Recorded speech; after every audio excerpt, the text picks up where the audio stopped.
그래서 다 같이 나셔서 빌립보서 2장입니다. 필리피안스 챕터 2. 필리피안스 챕터 2. 빌립보서 2장 1절 2절입니다. 빌립보서 2장 1절 2절 필리피안스 챕터 2 verse 1 through 2. 우리 같이 읽겠습니다. 시작. 그러므로 그리스도 안에서 무슨 안위나 사랑의 무슨 위로나 성령의 무슨 교제나 무슨 인정이나 긍휼이 있거든 너희는 마음을 같이하여 같은 사랑을 가지고 한 마음으로 일치하여 내 기쁨을 성취하라. 아멘. 앉으시기 바랍니다. 우리 빌립보서 책 제목이 뭐라고 그랬어요? 기뻐하라. 기쁨으로 살라. 그게 제목이에요. 자, 1장의 제목이 뭐였습니까? 1장의 제목. 네, 문화인사인데 1장을 전체를 제목을 정한 다음에 뭐라 그랬습니까? 하나님의 나도 그냥 오프행을 푸드라고 그러니까 여러분도 지금 왔다 갔다 지금 I understand. 1장의 제목을 붙인다면 우리 그리스도인이 기쁨으로 사는데 하나님의 자녀로서의 삶으로 기뻐하라. 여러분, 우리 하나님의 자녀들은 우리가 하나님의 뜻대로 살아야, 하나님의 자녀로서의 삶을 살아야 기쁨이 있지요. 하나님의 자녀라고 하면서 삶은 하나님의 자녀로서 삶을 살지 아니하면 기뻐할 수가 없습니다. 도리어. 그래서 우리 1장은 하나님의 자녀로서의 삶으로 기뻐하라. 이제 2장의 제목을 붙인다면 뭐라고 할 수 있는 거 아니? 너희가 우리 하나님의 자녀들이 그리스도의 마음을 가짐으로 기뻐하라. 이런 제목을 붙일 수가 있겠습니다. 우리 2장에는 그리스도의 마음에 대해서 말씀을 하고 있는데 2장에 나오는 그리스도의 마음을 보면 크게 세 가지로 요약할 수가 있습니다. 제가 이제 1절부터 하나하나 다시 공부할 터인데 잠깐 이 그리스도의 마음에 대해서 여러분 5절을 보시기 바랍니다. 5절에서 6절, 7절을 보시기 바랍니다. 읽고 설명할게요. 여기 보면 이제 나중에 다시 1절부터 돌아가서 설명하겠습니다만은 특별히 우리 6절, 7절, 8절은 예수님의 마음을 이렇게 요약하고 있습니다. 5절에 보면 너희 안에 이 마음을 품을지니 어떤 마음? 그리스도 예수님 안에 있던 마음이라. 그러놓고 나서 6절에 보면 그분은 우리 예수님은 하나님의 형체로 계심으로 하나님과 동등함을 강탈로 여기지 아니하셨으나 스스로 무명한 자가 돼서 자기 위에 종의 형체를 취하시고 사람의 모습이 되셨으며 그랬어요. 이것은 한마디로 말해서 예수님의 마음을 어떻게 요약할 수 있냐면 겸손하신 마음. 여러분 한번 생각해 보세요. 하나님은 사람이 아닙니다. 하나님이 사람의 몸으로 이 땅에 오셨다는 것은 자기를 더 이상 낮출 수가 없습니다. 여러분, 사람이 낮은 자리에서 높은 자리에 올라가기는 쉬워도 높은 자리에서 낮은 자리 내려가는 것은 쉽지가 않습니다. 여러분, 인류 역사에 권력 다툼이라는 것은 인류 역사가 시작된 이래로 끝나질 않았습니다. 여러분, 옛날에 왕들, 그 왕의 자리라는 게 권력의 자리지만 동시에 위험한 자리입니다. 그렇지만 위험해서 나 안 하겠다 그걸 안 했어요. 다. 그 권력을 잡기 위해서 그야말로 목숨을 거는 투쟁, 수많은 사람을 죽여야 되고 그 다음에 그 권력을 잡고 난 다음에는 그 권력을 놓치지 않기 위해서 그야말로 또 수많은 사람을 죽이는 한번 권력의 맛을 보면요. 그 권력에 손을 떼고 싶지 않거든요. 여러분, 미국에도 참 왜 이렇게 법으로 투텀 4년 그것밖에 못하게 한 줄 아십니까? 이 미국도 아무리 자유주의 나라지만 만일에 그런 법으로 제한이 없다고 한번 생각해 보십시오. 다 독재자 됩니다. 한 번 권력의 맛을 보면요, 그 놓기를 원치 않습니다. 무서운 마약입니다. 권력도. 정치의 세계가 얼마나 더러운 줄 아십니까? 저는 이번에 미국 그 정치, 이게 미국 참 민주주의에 정말 앞장선 나라라고 그러지만 이번에 그 두 후보 진영에서의 싸움을 보면 정말 더리 팔레틱 엄청납니다. 왜 그런 줄 아십니까? 4년 대통령 했으니까 뭐 이 정도 했으니까 됐다 이런 게 아니고 하여간 법이 허락한 범위 내에서는 다 하겠다는 거죠. 그러니까 보세요. 권력은 무서운 중독입니다. 마약입니다. 참 우리는 어떻게 보면 그런 거 상관없이 사는 게 참 복인 줄로 믿습니다. 다 같이. 네? 정말 복이에요. 네. 아이고 정말 정치 정말 더리 팔레틱. 네. 그 말이 딱 맞습니다. 이것은 사람이 한 번 권력을 잡으면 그 권력을 놓고 싶지 않은 거예요. 예수님은 하나님이셨습니다. 하나님이십니다. 하나님이 누굽니까? 우리 예수님에 의해서 창조되지 않은 것이 없다고 그랬습니다. 그리고 모든 만물이 예수님을 통해서 창조되었고 예수님을 위해서 창조되었고 예수님으로 말미암아 존재한다고 골로새서 1장 16절에서 말씀하고 있습니다. 한번 생각해 보세요. 그 하나님이 사람의 모습으로 이 땅에 탄생하셨다. 한번 생각해 보세요. 이보다 겸손이 어디가 있습니까? 예. 여러분 그래서 우리 그리스도인은 겸손해야 됩니다. 여러분 너희 마음에 이 마음을 품으라고 그랬습니다. 그리스도인은 겸손해야 됩니다. 제가 겸손의 의미에 대해서 자세하게 여러분들에게 설명했지만 다시 한번 할게요.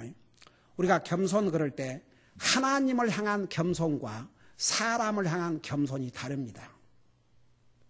하나님을 향한 겸손이 뭔지 아십니까?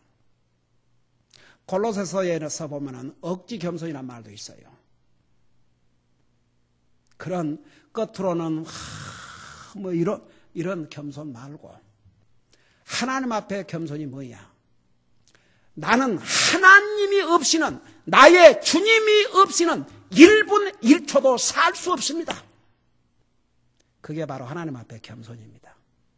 하나님은 내 인생 every second, every 정말 순간도 잠시도 찰나에도 주님 없이는 저는 살 수 없습니다. 주님이 내 모든 삶에 정말 필요합니다. 순간도 잠시도 찰나도 주님 없이는 저는 안 됩니다.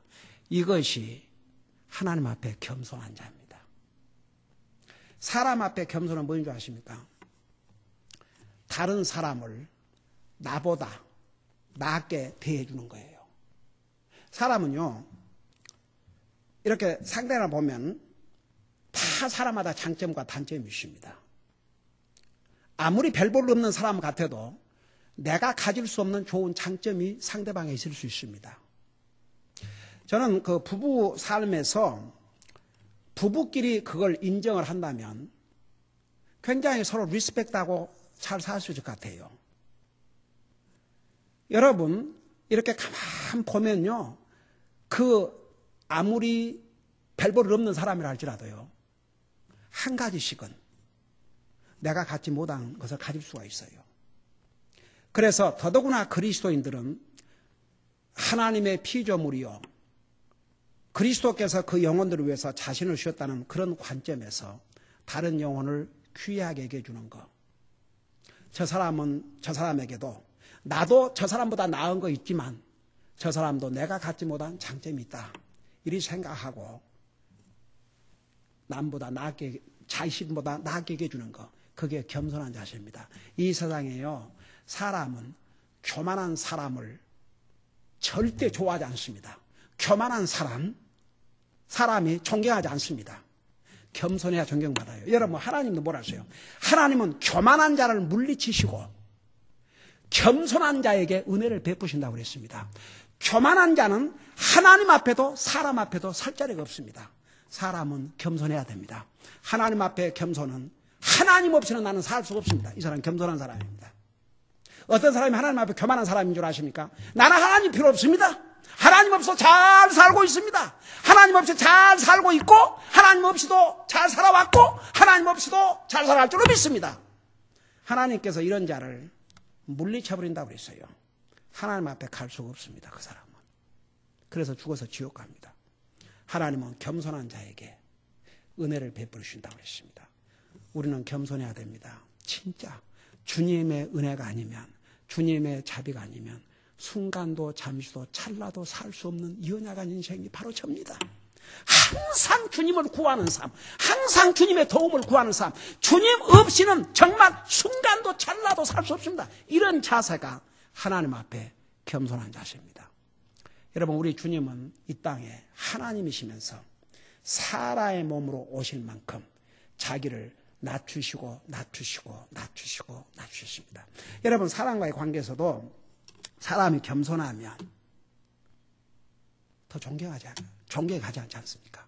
예를 들어서 많이 배운 사람인데도 불구하고 사회적으로 좋은 신분을 가지고 있음에도 불구하고 그 겸손하면 어때요?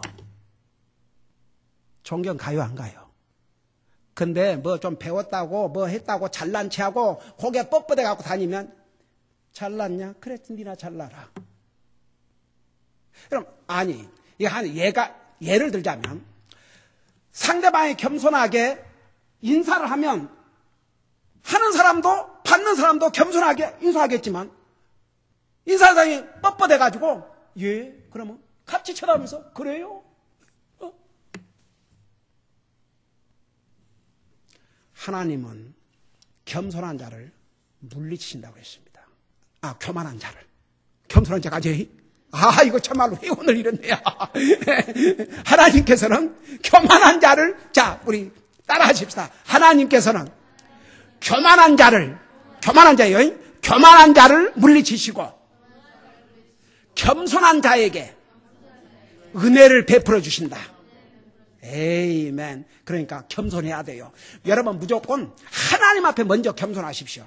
사람보다도 하나님 앞에 무조건 겸손하십시오. 하나님 앞에 겸손이 뭐냐? 하나님, 저는 주님 없이는 살 수 없어요. 순간도 잠시도 찰나도 살 수 없어요. 마치 어린아이가 엄마 그냥 옷자락을 붙들고 엄마, 이런 자세.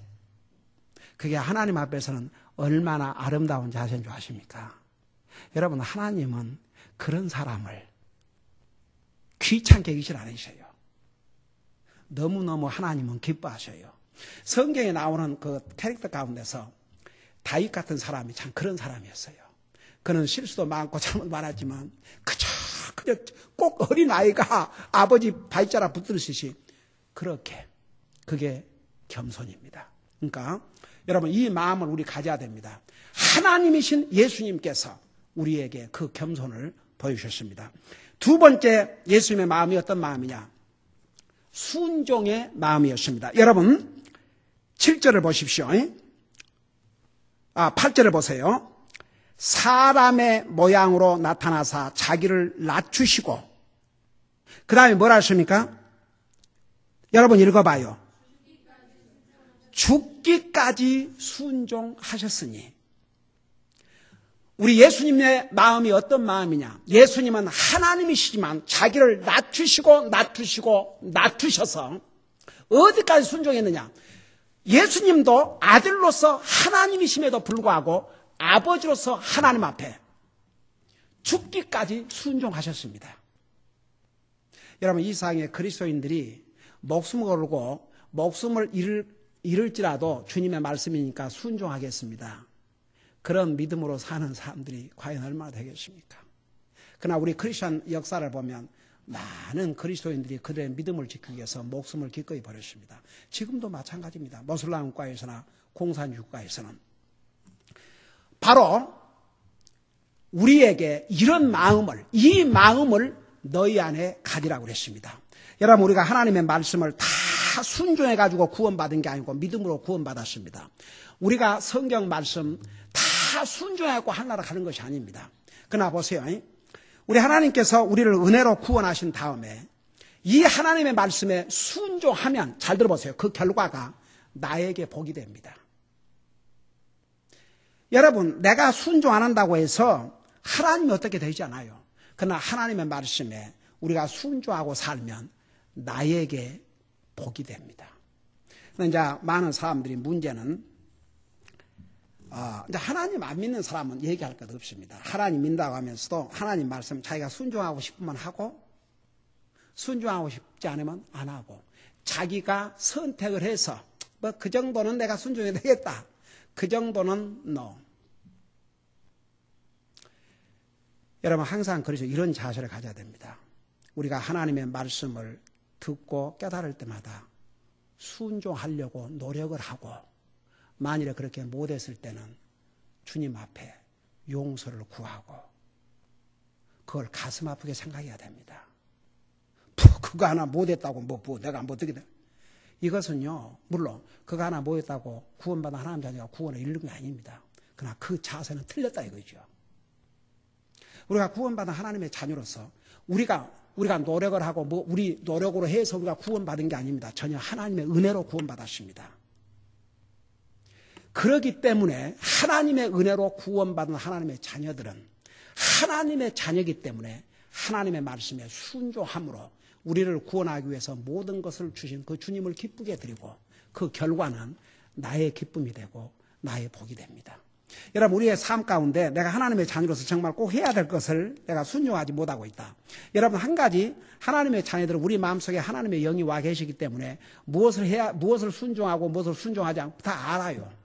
그러니까 우리가 깨달을 때 그 말씀에 순종하려고 노력을 하고, 우리 육신을 가지고 있기 때문에 연약에 순종하지 못했을 때는 주님 앞에 용서를 구하고 주님의 도움을 구하고, 저도 순종하고 살 수 있도록 주님 도와주세요. 그게 바른 자세입니다.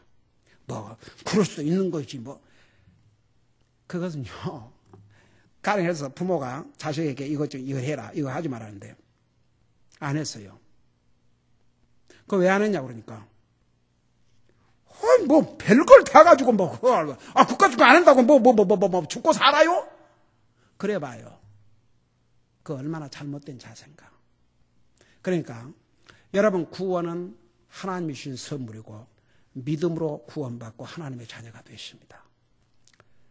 그러나 우리가 순종하는 건 하나님의 자녀이기 때문에 순종하고 살면 그건 우리에게 복이 된다고 말입니다. 한번 생각해봐요. 우리 예수님이 어디까지 순종을 하셨느냐? 죽기까지 순종을 하셨다고 그랬습니다. 한번 생각해봐요. 하나님이신 예수님이 사람의 몸으로서 낮아지시고, 그리고 하나님이시면서도 아버지로서의 하나님 앞에 아들로서 하나님이 죽기까지 순종하셨다고 그랬습니다. 오늘 할 말이 없어요. 그래서 우리가 항상 하나님의 자녀로서 하나님의 말씀에 순종하고 하나님의 자녀로서 이것이 옳은 것이라는 것을 깨달을 때마다 우리가 순종하고 노력하면 성령님께서 도와주시고, 우리가 육신이 연약해서 그렇게 못했을 때는 주님 앞에 가슴 아프게 여기고 주님의 용서를 구하면 그 마음 자체가 주님 앞에 아름다운 마음이에요. 저는 은혜 하나님께서 그런 기회를 주시면 성경에 나오는 믿음의 캐릭터들 한 사람 한 사람을 전해주고 싶어요. 여러분, 성경에 나오는 믿음의 캐릭터들, 믿음의 사람들 중에서 아브라함부터 시작해서 완전한 사람 한 사람도 없었어요. 그들도 나와 여러분과 같이 많은 실수도 있었고 허물이 많았습니다. 그런데 그들에게 우리가 공통적인 것이 하나 있다 그러면 그들은 정말 하나님의 자녀로서 주님을 순종하기 위해서 힘썼습니다. 그 대표적인 애 아브라함 보세요. 100살에 돼서 낳은 아들을 모리아 산에 가서 제물로 드리라고 그럴 때 아브라함은 순종을 했다고 그랬습니다. 그 순종해서 결과가 아들이 피투세가 되었고 죽고 말았습니까?